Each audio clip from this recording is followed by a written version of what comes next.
कांग्रेस और शशि थरूर के बीच खटपट अब जग जाहिर है। शशि थरूर और कांग्रेस दोनों के बीच बात बन नहीं रही। पहले पीएम मोदी की तारीफ, फिर राहुल गांधी पर निशाना। अब तो शशि थरूर फ्रंट फुट से खेलने लगे हैं। केरल की एलडीएफ सरकार की तारीफ करने पर कांग्रेस उनसे नाराज है। इस बीच शशि थरूर ने ऐसा इशारा दिया है जिससे सियासी पारा हाई हो सकता है। दरअसल शशि थरूर ने साफ साफ कहा है कि अगर कांग्रेस को उनकी जरूरत नहीं है तो उनके पास विकल्प खुले हुए हैं। इससे पहले भी वो राहुल गांधी के सामने अपनी भूमिका को लेकर भन्नाए थे।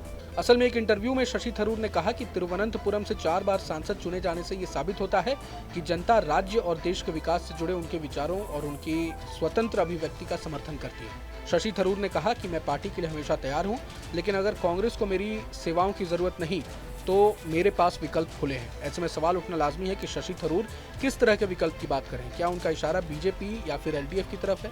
कारण कि वो समय समय पर दोनों की तारीफ कर चुके हैं। इतना ही नहीं, शशि थरूर ने कांग्रेस की केरल में स्थिति भी साफ कर दी है। थरूर ने कहा कि अगर कांग्रेस ने अपना जनाधार बढ़ाने की कोशिश नहीं की तो वो केरल में लगातार तीसरी बार विपक्ष में बैठेगी। गौरतलब है कि केरल में अगले साल विधानसभा चुनाव भी होने वाले हैं। शशि थरूर ने तो खुद को कांग्रेस से भी ऊपर बता दिया है। उन्होंने अपने चुनाव के बारे में कहा कि तिरुवनंतपुरम में मेरा जनाधार पार्टी से कहीं अधिक है। लोगों को मेरी बात करने और मेरे पेश आने का तरीका पसंद है। यहाँ तक कि जो लोग आमतौर पर कांग्रेस के खिलाफ रहते हैं उन्होंने भी मुझे वोट दिया है। थरूर ने इशारा किया कि वो केरल कांग्रेस को नेतृत्व करने की रेस में सबसे आगे हैं। थरूर का ये बयान ऐसे समय में आया है जब उन्होंने हाल ही में राहुल गांधी पर निशाना भी साधा था। दरअसल शशि थरूर ने राहुल गांधी से कांग्रेस पार्टी में अपनी भूमिका स्पष्ट करने को कहा था। कुछ दिन पहले ही दिल्ली में हुई चर्चा में शशि थरूर ने राहुल गांधी के सामने पार्टी में उन्हें किनारे किए जाने पर गहरी नाराजगी जताई थी। वो राहुल गांधी से हुई बातचीत से खुश नहीं थे क्योंकि राहुल ने कोई वादा नहीं किया।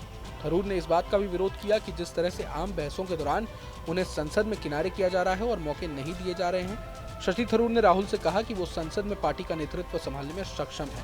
उन्होंने तब भी विरोध नहीं किया जब राहुल को संसदीय दल का नेता बनाया गया था। गौरतलब है कि अभी हाल ही में लोकसभा का बजट सेशन समाप्त हुआ है, लेकिन लोकसभा के बजट सेशन में शशि थरूर को कांग्रेस की तरफ से बोलने का कोई भी मौका नहीं दिया गया। इसके बाद शशि थरूर की नाराजगी झलकी थी।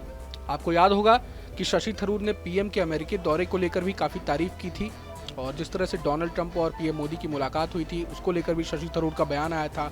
वहीं दुनिया में भारत के नेतृत्व को लेकर भी शशि थरूर पीएम मोदी की तारीफ कर चुके हैं, जिसके बाद से ही माना जा रहा है कि कांग्रेस पार्टी अपने केरल के इस पुराने सिपाही से कहीं ना कहीं नाराज है। और शशि थरूर ने अब जिस तरह से कांग्रेस पार्टी को अल्टीमेटम दिया है और नए विकल्प की बात कर रहे हैं तो सवाल उठने लाजमी है कि क्या शशि थरूर कहीं बीजेपी या एलडीएफ तो नहीं ज्वाइन करेंगे। बहरहाल पूरे मसले को लेकर आपका क्या कुछ सोचना है हमें कमेंट बॉक्स में जरूर बताएं। अगर आपको ये वीडियो पसंद आए तो लाइक करें और चैनल को सब्सक्राइब करें।